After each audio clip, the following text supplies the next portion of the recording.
Welcome to our channel. Today we how to authorize Alexa with Logitech Harmony Hub detailed guide step by step clearly. To authorize Alexa with your Logitech Harmony Hub, start by ensuring that both devices are powered on and connected to the same. Open the Harmony app on your smartphone or tablet. Log into your Harmony account using your credentials. In the app, tap on the menu icon in the upper left corner. Select Home Control from the menu options. Next, tap on the plus icon to add a new device. Choose Add Device and then select Alexa from the list. Follow the prompts to link your Harmony account with your Amazon Alexa account. You will be redirected to the Amazon login page. Enter your Amazon account credentials and click Sign In.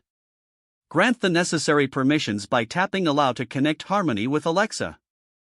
After a successful connection, you will see a confirmation message. Return to the Harmony app and create any activities you want to control with Alexa.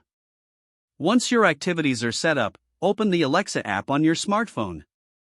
In the Alexa app, tap on the device's icon at the bottom right. Select Discover Devices to allow Alexa to find your Harmony Hub. Wait for the discovery process to complete. Once finished, you should see your Harmony activities listed in the Alexa app. To test the integration, use voice commands with Alexa, like Alexa, turn on the TV.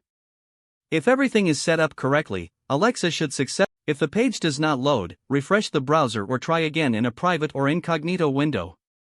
Make sure you are using the correct email address, then retype it carefully to avoid small typos.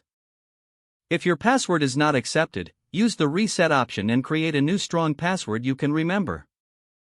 Check your spam folder for verification or security emails, then complete any requested confirmation steps.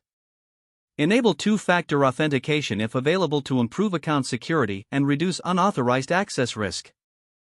After signing in, review your profile details so your contact information and settings are accurate and current. If you see an error message, note it down and try again after restarting your device and internet connection. Log out when you finish, especially on shared devices, to keep your account and payment information secure. If the page does not load, refresh the browser or try again in a private or incognito window.